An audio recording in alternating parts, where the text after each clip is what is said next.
నమస్కారం ఏషియన్ వార్తలకి స్వాగతం. ముందుగా ఈరోజు వార్తల్లోని ముఖ్యాంశాలు.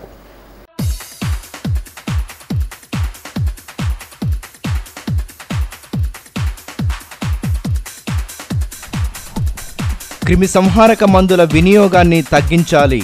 కలెక్టర్ దివ్యా దేవరాజన్ పిలుపు. అనర్థాలపై రిమ్స్లో అవగాహన సదస్సు. పోలీసు శరీర దారుఢ్య పరీక్షలు ప్రారంభం. ఉత్సాహంగా పాల్గొన్న అభ్యర్థులు 211 మంది రాత పరీక్షకు ఎంపిక.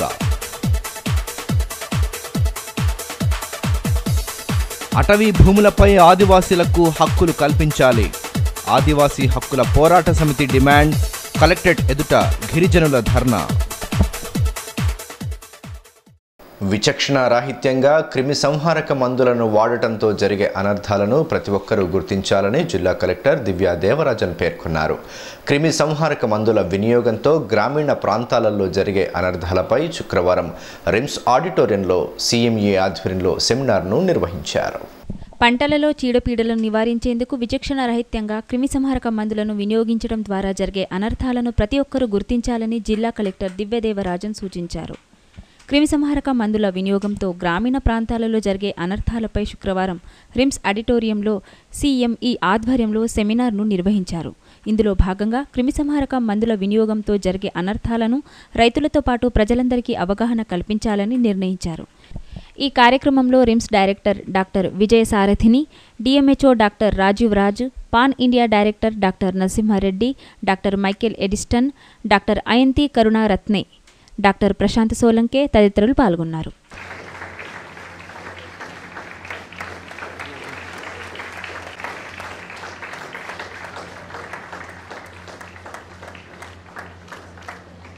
ఈ సందర్భంగా జిల్లా కలెక్టర్ దివ్యదేవరాజన్ మాట్లాడుతూ పంటలను కాపాడుకోవాలనే ఏకైక ఆలోచనతో ప్రమాదకరమైన క్రిమి సంహారక మందులను వినియోగించడం జరుగుతుందన్నారు. పురుగులతో పాటు మిత్ర పురుగులకు సైతం హాని కలుగుతుందని, అలాగే భూమిలోని సారం దెబ్బతింటుందని అన్నారు. క్రిమి సంహారక మందులను విచ్చలవిడిగా వినియోగించడంతో గ్రామీణ ప్రాంతాలలో వాతావరణం పూర్తిగా కలుషితమవుతుందన్నారు. దీనిని నివారించేందుకు ప్రతి ఒక్కరూ కృషి చేయాలన్నారు. నిషేధిత మందుల వాడకాన్ని నిరోధించడంతో పాటు అవసరం మేరకే క్రిమి సంహారక మందులను మాత్రమే వినియోగించుకునేలా చూడాల్సిన బాధ్యత ప్రతి ఒక్కరిపై ఉందన్నారు.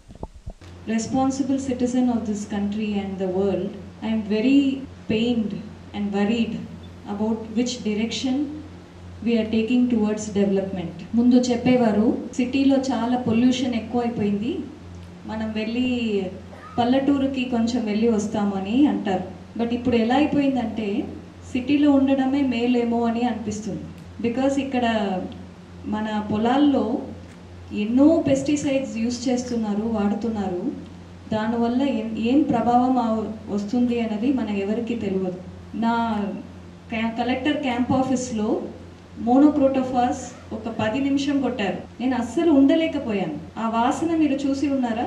మన అగ్రికల్చర్ సైంటిస్ట్కి తెలుసు, you can't stay there for 10 minutes. అంటే ఎంత ఒక సఫకేషన్ వస్తుందంటే చాలా ఇబ్బందికరమైన పరిస్థితి ఉంటుంది. కానీ ఇప్పుడు ఏం జరుగుతుంది, what is really happening on the field? There are 2 issues. ఒకటి, మన ఏం వాడుతున్నాము పొలంలో అనుకోకుండా, మనకే తెలియకుండా ఈ ఒక రోగంకి ఈ పురుగు మందు వాడాలా లేదా అని ప్రజలకి అస్సలు తెలియట్లేదు. ఇప్పుడు డాక్టర్స్ మీరందరూ, suppose someone comes and complains about some gastric problem, if you give him the medicine for headache, it is so stupid, right? It's an insult to your profession. But what is happening day in and day out in the pesticide shops, driven by corporate interests, driven by profit, when a poor farmer approaches the shop, ఆ రైతు వచ్చి మాకు ఈ problem ఉంది అని అడిగినప్పుడు వాళ్ళు అస్సలు ఒక ఎథిక్స్ లేకుండా మోస్ట్ సివియర్ పెస్టిసైడ్, అసలు ఆ క్రాప్కి సంబంధం లేని పెస్టిసైడ్ వాళ్ళు ప్రాఫిట్ కోసం అమ్మడం జరుగుతుంది. పోలీసు ఎంపిక ప్రక్రియలో భాగంగా శుక్రవారం స్థానిక పోలీస్ పరేడ్ మైదానంలో శరీర దారుఢ్య పరీక్షలు నిర్వహించారు. తొలి రోజు 495 మంది హాజరు కాగా ఇందులో 211 మంది అభ్యర్థులు రాత పరీక్షకు రాసేందుకు ఎంపికైనట్లు జిల్లా ఎస్పీ విష్ణు ఎస్ వారియర్ ప్రకటించారు. పోలీస్ ఎంపిక ప్రక్రియలో భాగంగా శుక్రవారం నుంచి స్థానిక పోలీస్ పరేడ్ మైదానంలో శరీర దారుఢ్య పరీక్షలు ప్రారంభమయ్యాయి. ఉదయం 5 గంటల నుంచి ఈ పోటీలను నిర్వహించేందుకు అధికారులు చర్యలు చేపట్టగా అభ్యర్థులు 4 గంటల నుంచే బారులు తీరారు. ఈ పరీక్షకు హాజరైన అభ్యర్థులకు ముందుగా ఛాతీ ఎత్తు కొలతలను సేకరించిన అనంతరం 800 మీటర్ల పరుగు, long jump, high jump, shot put, 100 మీటర్ల పరుగును నిర్వహించారు. తొలి రోజు 600 మంది అభ్యర్థులకు గాను 495 మంది హాజరు కాగా 211 మంది అభ్యర్థులు రాత పరీక్ష రాసేందుకు ఎంపికైనట్లు జిల్లా ఎస్పీ విష్ణు ఎస్ వారియర్ ప్రకటించారు. ఇక శరీరదారుఢ్య పరీక్షలను పకడ్బందీగా నిర్వహించేందుకు ఎస్పీ ఆధ్వర్యంలో పటిష్ట చర్యలు చేపట్టారు. సీసీ కెమెరాలతో ప్రతి అంశాన్ని రికార్డు చేస్తూ ఈ ప్రక్రియను కొనసాగించారు. ఉమ్మడి జిల్లాలోని పోలీస్ అధికారులకు ఈ పరీక్షల నిర్వహణ బాధ్యతను అప్పగించారు.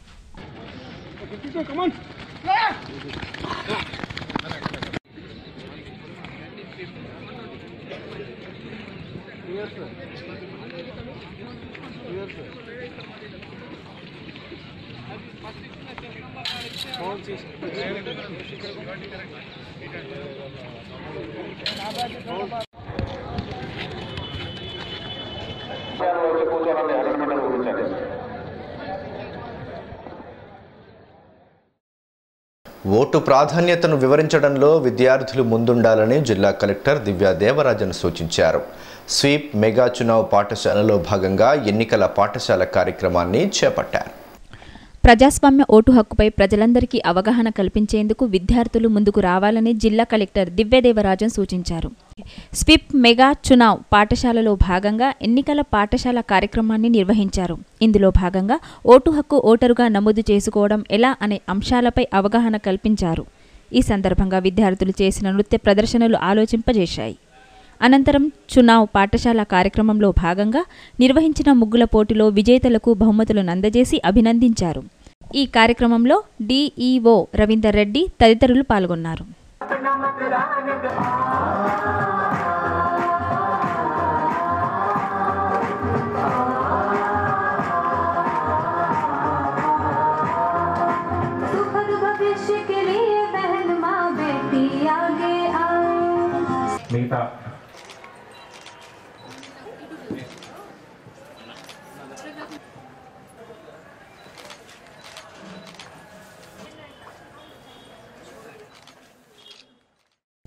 ఈ సందర్భంగా జిల్లా కలెక్టర్ దివ్యదేవరాజన్ మాట్లాడుతూ ఎన్నికలు ఓటు హక్కు వినియోగంపై ఉత్సాహం చూపించకపోవటం శోచనీయమన్నారు. తమ సమస్యలను ప్రభుత్వానికి నివేదించి వాటిని సాధించుకోవడానికి ఓటు హక్కు దోహదం చేస్తుందన్నారు. అర్హులైన ప్రతి ఒక్కరూ తమ పేర్లను ఓటరు జాబితాలో నమోదు చేసుకోవడంతో పాటు ఓటు హక్కును తప్పనిసరిగా వినియోగించుకునేందుకు ముందుకు రావాలన్నారు. ఎన్నికలలో 100% పోలింగ్ నమోదయ్యేలా చూడాల్సిన బాధ్యత విద్యార్థులపై ఉందన్నారు. మన యూత్ మధ్యలో చాలా క్రియేటివిటీ ఉంది, టాలెంట్ ఉంది. అదే సమయంలో మనకి ఒక ప్రత్యేక హక్కు ఉంది, పవర్ ఉంది అని మీరందరూ అర్థం చేసుకోవాలి. మీరందరూ కలిసి రంగోలీ కాంపిటీషన్ లో పార్టిసిపేట్ చేశారు. ఆ రంగోలీలో ఉన్న థీమ్స్ చూశాను. సో చాలా బాగా వేశారు, really nice. So Nirosha, I really appreciate your theme, చాలా బాగుంది. మనం రోజు కంప్లైంట్ చేస్తూ ఉంటాం కదా, నాకు చాలా మంది వచ్చి ఒక విన్నతి పత్రం ఇస్తూ ఉంటారు, మాకు ఇది కావాలి, అది కావాలి, లేకపోతే ఇక్కడ చూడండి ఎంత చెత్త చెదారం ఉంది, మాకు ఉమెన్స్ డిగ్రీ కాలేజ్కి సైన్స్ డిగ్రీ కావాలి, అది తీసేస్తున్నారనమాట. అందరికీ ఒక కోరిక కదా.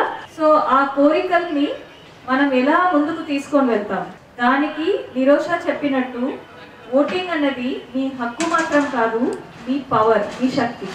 సో మీరందరూ ఏం చేయాలి, ఖచ్చితంగా మీరు కావాల్సిన మీ ఆశలు, ఆకాంక్షలు అవన్నీ రాసుకొని ఏ లీడర్ మాకు ఇది చేయిస్తారో వారికి మేము ఓటు వేస్తామని చెప్పాలి, అంతే కదా. సో మీ చేతిలో, మీ వేల్లో ఇటువంటి ఒక పెద్ద పవర్ ఉంది. ఈ పవర్ని యూత్ మాత్రం ఉపయోగం చేస్తే ఖచ్చితంగా మన ప్రజాస్వామ్యం చాలా బతికి ఉంటుంది. And it will flourish, it will not just survive, it will flourish. ప్రతి ఒక్కరూ, మీ చుట్టాలు, మీ మొహల్లాల్లో ఉన్న ప్రతి ఒక్కరు కూడా ఎవరెవరికి ఓటు హక్కు ఉందో వాళ్ళందరూ ఏ ఫామ్ నింపి వాళ్ళు నమోదు చేసుకోవాలి. Very nice, form 6. సో చాలామంది మీ చుట్టుపక్కల ఉన్న వాళ్ళకి చదువు రాకుండా ఉండొచ్చు, వాళ్ళందరూ పాపం కూలి పనికి కూడా వెళ్ళి ఉండొచ్చు, మీ ఇంట్లో పని చేసిన వాళ్ళు కూడా ఉండొచ్చు. వాళ్ళందరి కోసం మీరు ఖచ్చితంగా ఎడ్యుకేటెడ్ యూత్గా వాళ్ళకి హెల్ప్ చేయాలి. అటవీ భూములను సాగు చేస్తున్న ఆదివాసీలకు హక్కు పత్రాలను అందజేయాలని తుడుందెబ్బ జిల్లా అధ్యక్షులు గోడం గణేష్ డిమాండ్ చేశారు. ఆదివాసీ హక్కుల పోరాట సమితి తుడుందెబ్బ ఆధ్వర్యంలో శుక్రవారం కలెక్టరేట్ ఎదుట ధర్నా నిర్వహించారు. ఆదివాసీ హక్కుల పోరాట సమితి తుడుందెబ్బ ఆధ్వర్యంలో శుక్రవారం కలెక్టరేట్ ఎదుట నిర్వహించిన ధర్నాలో వందలాది మంది ఆదివాసులు పాల్గొని హక్కుపత్రాలను అందించాలని నినాదాలతో హోరెత్తించారు. అనంతరం డిమాండ్లతో కూడిన వినతి పత్రాన్ని అధికారులకు అందజేసి తమ న్యాయమైన సమస్యను పరిష్కరించాలని కోరారు.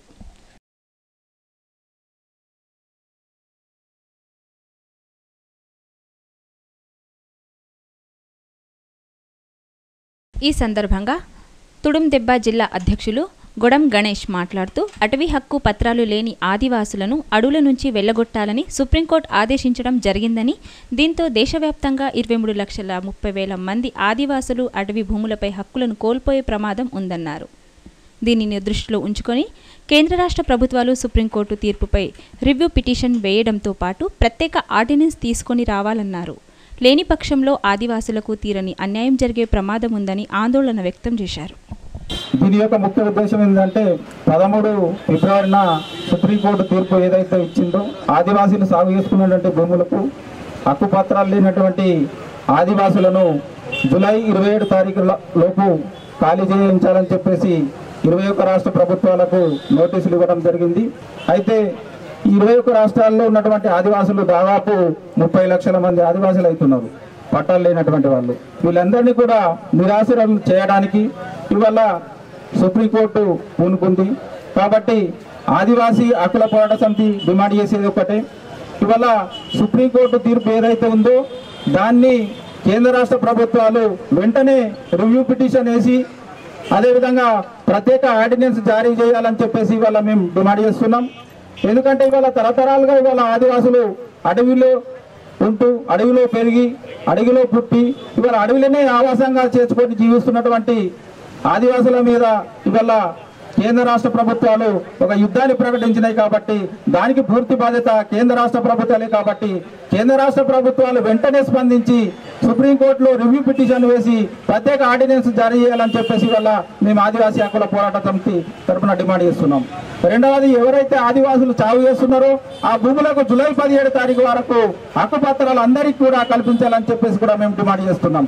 అదేవిధంగా ఉమ్మడి ఆదిలాబాద్ జిల్లాలో ఉన్నటువంటి ఆదివాసీ వాళ్ళందరికీ కూడా 20 ఎకరాల్లోపు ఉన్నటువంటి ఆదివాసులందరికీ కూడా హక్కు పత్రాలు కలిగి ఉన్నటువంటి ఆదివాసులందరికీ కూడా ప్రధానమంత్రి కిసాన్ సమ్మాన్ నిధిని వర్తింపజేయాలని చెప్పి ఇవాళ మేము కేంద్ర ప్రభుత్వానికి డిమాండ్ చేస్తున్నాం. పాక్ ఆర్మీకి పట్టుబడిన భారత ఇండియన్ ఎయిర్ ఫోర్స్ వింగ్ అధికారి అభినందన్ వర్ధమాన్ తిరిగి దేశానికి రావడాన్ని స్వాగతిస్తూ బీజేపీ ఆధ్వర్యంలో సంబరాలు జరుపుకున్నారు. మిఠాయిలు తినిపించుకొని ఆనందాన్ని పంచుకున్నారు. విమాన ప్రమాదం నుండి బయటపడి పాక్ ఆర్మీకి పట్టుబడిన భారత ఐఎఫ్ అధికారి అభినందన్ వర్ధమాన్ తిరిగి దేశానికి రావడం హర్షణీయమని బీజేపీ జిల్లా ప్రధాన కార్యదర్శి నాంపల్లి వేణుగోపాల్ అన్నారు. శుక్రవారం పట్టణంలోని వినాయక్ చౌక్లో పార్టీ నాయకులు, కార్యకర్తలు సంబరాలు చేసుకున్నారు. మిఠాయిలు పంచుకొని భారత్ మాతాకి జై నినాదాలతో హోరెత్తించారు.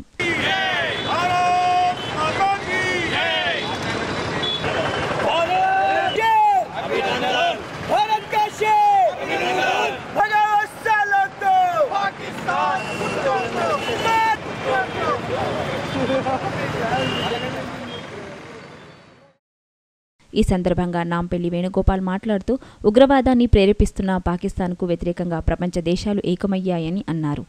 భారత ఐఎఫ్ అధికారిని అదుపులోకి తీసుకొని వివిధ దేశాల ఒత్తిడితో తిరిగి అప్పగించిందన్నారు. ఉగ్రవాదాన్ని సమూలంగా నిర్మూలించేందుకు ప్రభుత్వం పటిష్ట చర్యలు తీసుకోవాలన్నారు. భారత్ మాతాకి జై. ప్రపంచంలోనే భారతదేశంకు ఈరోజు వీర జవానులు, సైనికులు అంటే చాలా ప్రఖ్యాతి కలిగినటువంటి సైనికులు. ఆ అభినందన్ గారిని బేషరతుగా విడిచేయాల్సిందిగా ఈరోజు భారతీయ జనతా పార్టీ ప్రభుత్వము, నరేంద్ర మోదీ గారు మరి ఈరోజు పాకిస్తాన్కు హెచ్చరిక జారీ చేసిన తర్వాత కేవలము 24 గంటల లోపల ఈరోజు పాకిస్తాన్ అంతటా ఎమర్జెన్సీ ప్రకటించి, బ్లాక్అవుట్ ప్రకటించి బేషరతుగా విడుదల చేస్తామని పాకిస్తాన్ అసెంబ్లీ సాక్షిగా ప్రకటించడం జరిగింది. ఈరోజు ఏదైతే నరేంద్ర మోదీ గారు ఒకవేళ విడుదల చేయని సందర్భంలో రేపు పాకిస్తాన్పై ప్రత్యక్షంగా యుద్ధానికి సిద్ధమని చెప్పేసి అన్న సందర్భంలో పాకిస్తాన్ ఈరోజు కూడా ప్రజలు కానీ గడగడలాడిపోయి ఈరోజు ఈ నిర్ణయం తీసుకోవడము చాలా స్వాగతించదగ్గ విషయము. అదేవిధంగా రేపు కనుక భారతదేశంతో ఏదైనా కానీ పాకిస్తాన్ ఏ చిన్న చర్య చేపట్టినా కానీ అది పాకిస్తాన్ ప్రపంచ చిత్రపటంలో ఉండదని చెప్పేసి మేము హెచ్చరిస్తున్నాము. మరి ఏదైతే ఆదిలాబాద్ మున్సిపల్ చైర్పర్సన్ రంగినేని మనీషా మాతృమూర్తి చింతపట్ల సురేఖ అంత్యక్రియలు శుక్రవారం నిర్వహించారు. ఈ అంతిమ యాత్రలో ఎమ్మెల్యేలు జోగు రామన్న, రాథోడ్ బాపురావు తదితరులు పాల్గొన్నారు. ఆదిలాబాద్ మున్సిపల్ చైర్పర్సన్ రంగినేని మనీషా మాతృమూర్తి చింతపట్ల సురేఖ అంత్యక్రియలు శుక్రవారం నిర్వహించారు. పట్టణంలోని సంజయ్ నగర్ కాలనీ నుంచి ప్రారంభమైన అంతిమయాత్ర పట్టణంలోని ప్రధాన వీధుల గుండా కొనసాగింది. గత కొంతకాలంగా అనారోగ్యంతో బాధపడుతూ హైదరాబాద్లో పరమపదించిన ఆమె భౌతిక కాయాన్ని గురువారం రాత్రి ప్రత్యేక వాహనంలో పట్టణానికి తరలించారు. ఈ విషయాన్ని తెలుసుకున్న స్థానికులు తరలివచ్చి ఘనంగా నివాళులర్పించారు. ఇదిలా ఉంటే అంతిమయాత్రలో ఎమ్మెల్యేలు జోగు రామన్న, రాఠోడ్ బాపురావు, డీసీసీబీ చైర్మన్ ముడుపు దామోదర్ రెడ్డి, మాజీ మంత్రి సి రామచందర్ రెడ్డి, పట్టణ కౌన్సిలర్లు, వివిధ పార్టీల నాయకులు, కార్యకర్తలతో పాటు పట్టణ ప్రజలు, కాలనీవాసులు పాల్గొన్నారు. కుటుంబీకులను పరామర్శించి వారి కుటుంబానికి ధైర్యాన్ని ప్రసాదించాలని భగవంతుణ్ణి ప్రార్థించారు.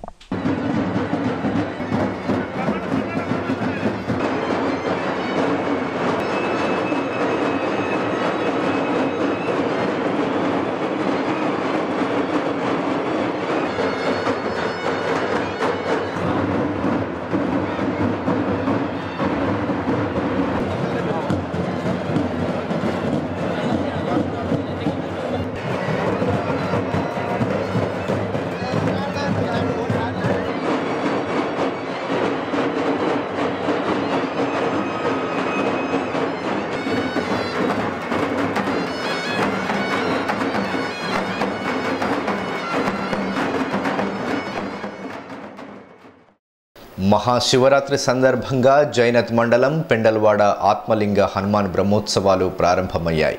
వేద పండితుల మంత్రోచ్చరణాల నడుమ ప్రత్యేక పూజలు నిర్వహించి రథోత్సవాన్ని వైభవంగా నిర్వహించారు.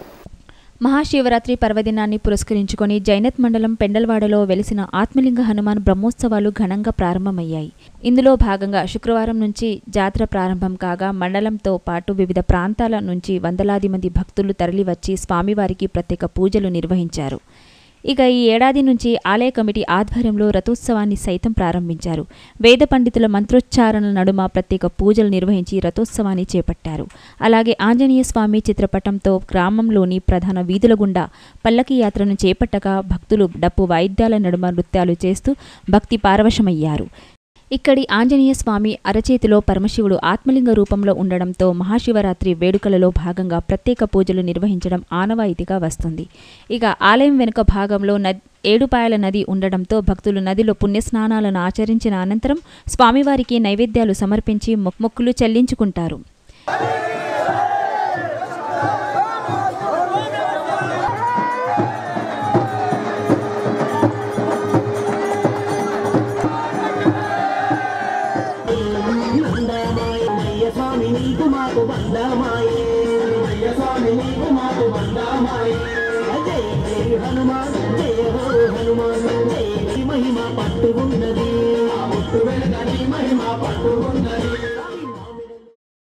ఈ సందర్భంగా అర్చకులు ప్రవీణ్ స్వామి మాట్లాడుతూ మార్చి 4 వరకు నిర్వహించే జాతరకు భక్తులు పెద్ద సంఖ్యలో తరలివచ్చి స్వామి కృపకు పాత్రులు కావాలని సూచించారు. బ్రహ్మోత్సవాలలో భాగంగా ప్రత్యేక కార్యక్రమాలను చేపడుతున్నట్లు వివరించారు. స్థానిక జైనత్ మండలంలోని పెండల్వాడ గ్రామంలో ఎంతో పురాతన ఆలయమైనటువంటి మన ఆత్మలింగ ఆంజనేయ స్వామి ఆలయంలో ప్రతి సంవత్సరం మాదిరిగానే శివరాత్రి సందర్భంగా 5 రోజుల జాతర కార్యక్రమాన్ని ఇక్కడ నిర్వహించుకోవడం జరుగుతుంది. అయితే ప్రతి సంవత్సరం పల్లకి ఊరేగింపు మాత్రమే ఉండేది. ఈ సంవత్సరం గ్రామస్తులందరి కోరిక మేరకు గ్రామస్తులందరి సహకారంతో నూతన రథాన్ని ఏర్పాటు చేసుకోవడం జరిగింది. మరి అట్లాగే నిన్న సాయంత్రం మొదలైనటువంటి కార్యక్రమాలు ఉన్నాయి. సాయంత్రంతో గణపతి గౌరీ పూజ, స్వస్తి పుణ్యవాచనము, ఆదిత్యాది నవగ్రహ మండల పూజ, అట్లాగే భద్రకాళి సమేత వీరభద్రుడి పూజ. ఎందుకంటే ఇక్కడ గత కొన్ని సంవత్సరాలుగా వీరశైవ ఆగమ ప్రకారం పూజాది కార్యక్రమాలు జరుగుతూ వస్తున్నాయి. కాబట్టి భద్రకాళి సమేత వీరభద్రుడి పూజ జరుపుకొని ఇవాళ పొద్దున్నే సూర్యోదయం కంటే ముందుగానే భక్తులందరి చేత అగ్నిగుండ పూజ చేయించి భక్తుల చేత అగ్ని ప్రవేశం చేయించడం జరిగింది. కాబట్టి భక్తులందరూ కూడా ఈ అగ్ని ప్రవేశం చేత వాళ్ళు చేసుకున్నటువంటి పాపాలన్నీ తొలగుతున్నటువంటి ఒక పురాతనమైన నమ్మకం. కాబట్టి ఈ భగవంతుడి యొక్క ఆశీర్వాదంతో మన గ్రామస్తులందరికీ శుభం జరగాలి అనే ఉద్దేశంతో ఈ రథోత్సవ కార్యక్రమాన్ని ఇవాళ మొదలుపెట్టబోతున్నాం. ఈ కార్యక్రమం 5 రోజుల కార్యక్రమం శివరాత్రితో ముగుస్తుంది. కాబట్టి ఈ 5 రోజులు కూడా ఒక్కొక్క రోజు ఒక్కొక్క కార్యక్రమం, ఒకరోజు భజనాది కార్యక్రమాలు, ఒకరోజు అన్నదాన కార్యక్రమాలు, అందరికీ కూడా కార్యక్రమ వివరాలు మా కమిటీ అధ్యక్షుల వాళ్ళు చెప్తూ ఉంటారు. శుభం భవతు. రైతు సమన్వయ సమితి జిల్లా సభ్యులు చంద్రయ్య మాట్లాడుతూ బ్రహ్మోత్సవాలలో భాగంగా నిర్వహించే జాతరకు అన్ని రకాల ఏర్పాట్లు చేస్తున్నట్లు తెలిపారు. ప్రతి సంవత్సరం మాదిరిగానే ఈ ఏడాది సైతం వేడుకలను ఘనంగా నిర్వహించనున్నట్లు పేర్కొన్నారు. 400 సంవత్సరాల చరిత్ర నుండి ఆత్మలింగ హనుమాను మందిరంలో మరి 5 రోజుల జాతర కార్యక్రమం ఏర్పడేయడం చండరవాడ గ్రామస్తులందరికీ ప్రత్యేక ధన్యవాదాలు తెలియజేస్తున్నాను. మరి 28 నుంచి మన శివరాత్రి వరకు ఈ కార్యక్రమం ఉంటాయి కాబట్టి వేలాది మంది భక్తులు ఈ గ్రామానికి వస్తారు. కాబట్టి భక్తులకు అన్ని విధాల గ్రామ ప్రజలందరూ, యూత్ సభ్యులందరూ కూడా మరి వీళ్ళందరూ కూడా సౌకర్యం కల్పిస్తున్నారు. కాబట్టి వారికి అందరికీ ప్రత్యేక ధన్యవాదాలు తెలియజేస్తున్నాను.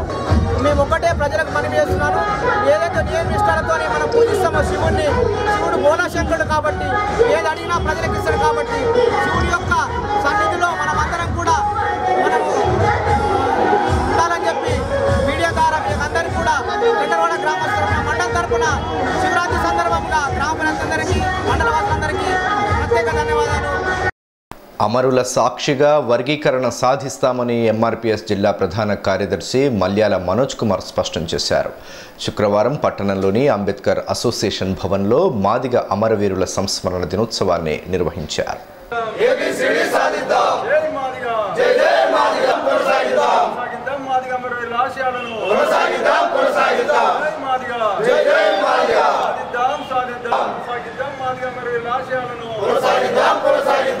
ఈరోజు ఆదిలాబాద్ జిల్లా కేంద్రంలోని అంబేద్కర్ భవనంలో మరి తెలంగాణ ఎంఆర్పీఎస్ ఆధ్వర్యంలో మాదిగ అమరవీరుల సంస్మరణ దినోత్సవం జరుపుకోవడం జరిగింది.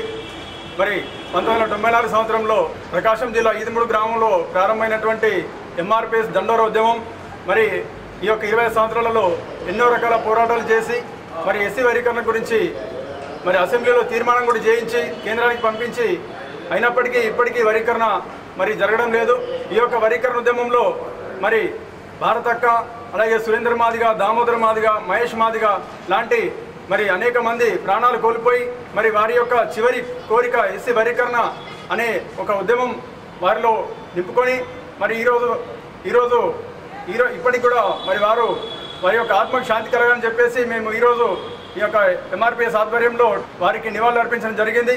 మరి ఇప్పటికైనా రాబోయే లోక్సభ ఎన్నికలలో ఏ పార్టీ అయితే మరి మాకు వర్గీకరణ చేస్తామని ముందుకు వస్తుందో మరి ఈ యొక్క అమరుల ఆత్మసాక్షిగా మరి వారికి మేము మద్దతు ప్రకటించి మా యొక్క ఎస్సీ వర్గీకరణ సాధించుకొని తీరుతామని చెప్పేసి ఈ సందర్భంగా మేము తెలియజేస్తున్నాం.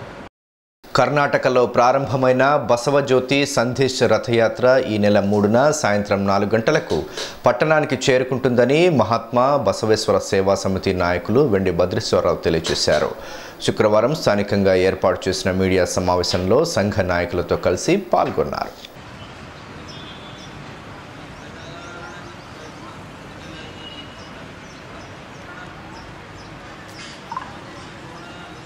ఓం శ్రీ గురు బసవలింగాయ నమ. తేదీ 3/3/19 నాడు R&B గెస్ట్ హౌస్ గ్రౌండ్లో బసవ జ్యోతి రథయాత్ర కర్ణాటక నుండి ప్రారంభమై తెలంగాణ రాష్ట్రంలోని అన్ని జిల్లాలు బసవేశ్వరుని యొక్క గొప్పతనాన్ని వివరిస్తూ ఆ రోజు సాయంత్రం 5 గంటలకి మన ఆదిలాబాద్కి వచ్చేయుచున్నది.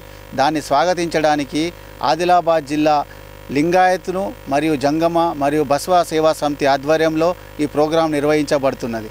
ఆ రోజు సాయంత్రం జ్యోతి ప్రజ్వలనతో పాటు చిన్న మహాత్ముల యొక్క ఉపన్యాసాలతో పాటు బసవేశ్వరుని యొక్క మహాత్యాన్ని చాటడానికి నాటకం అక్కడి నుంచి వచ్చిన కళాకారులచే నాటకం చేసి వారి యొక్క గొప్పతనాన్ని వివరించబడుతున్నది. కాబట్టి ఆ రోజు సాయంత్రం ఇక్కడికి ఈ గ్రౌండ్కి ఆదిలాబాద్ అందరితో పాటు బసవేశ్వరి యొక్క ఆశీస్సులు పొందాలని బసవ సమాజంకు, లింగాయత్ సమాజంకు, జంగమ సమాజంతో పాటు ఆదిలాబాద్ పట్టణ ప్రజలందరూ ఇక్కడికి వచ్చేసి ఈ ప్రోగ్రాంని తిలకించి మహాప్రసాదం తీసుకొని వారి యొక్క ఆశీస్సులు పొందవలసిందిగా కోరుతున్నాను.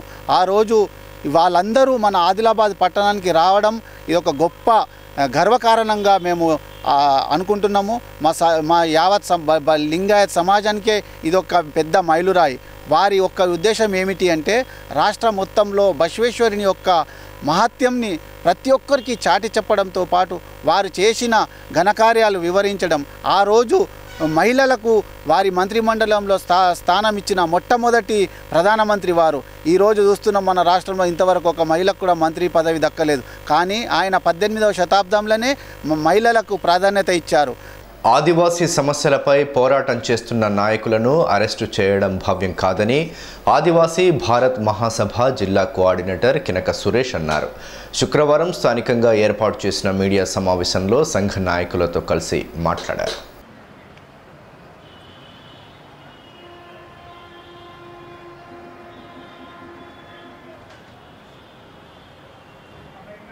ఆదివాసీ భారత్ మహాసభ ఆధ్వర్యంలో ఈ నెల 2-3 తారీఖులలో జాతీయ స్థాయి సమావేశాలు జరుగుతున్న సందర్భంలో ఈరోజు పొద్దున్న 7 గంటల సమయ ప్రాంతంలో దేశ రాజధానిలో ఢిల్లీలో ఉన్నటువంటి సెంట్రల్ ఆఫీసులో జాతీయ అధ్యక్షులు భోజల నైతాంతో పాటు దాదాపుగా 6గురిని అరెస్టు చేసి కేంద్ర బలగాలు ఎక్కడ దాచిపెట్టారు ఇప్పటిదాకా ఆచూకీ తెలియని పరిస్థితి అవుతోంది.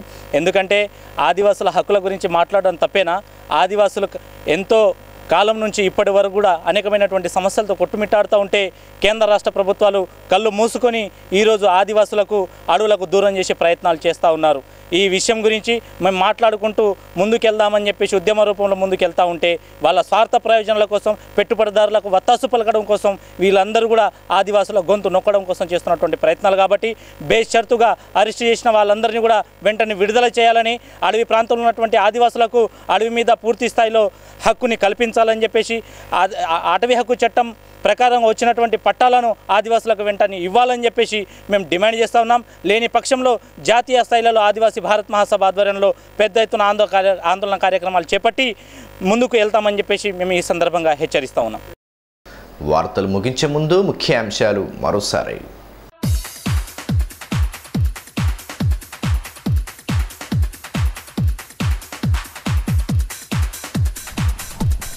క్రిమి సంహారక మందుల వినియోగాన్ని తగ్గించాలి. కలెక్టర్ దివ్యా దేవరాజన్ పిలుపు. అనర్థాలపై రిమ్స్లో అవగాహన సదస్సు. పోలీసు శరీర దారుఢ్య పరీక్షలు ప్రారంభం. ఉత్సాహంగా పాల్గొన్న అభ్యర్థులు 211 మంది రాత పరీక్షకు ఎంపిక. అటవీ భూములపై ఆదివాసీలకు హక్కులు కల్పించాలి. ఆదివాసీ హక్కుల పోరాట సమితి డిమాండ్. కలెక్టరేట్ ఎదుట గిరిజనుల ధర్నా. ఈ వార్తలు ఇంతటితో సమాప్తం. తిరిగి ప్రసారమయ్యే ఏసియన్ వార్తల్లో మళ్ళీ కలుసుకుందాం. అంతవరకు సెలవు. నమస్కారం.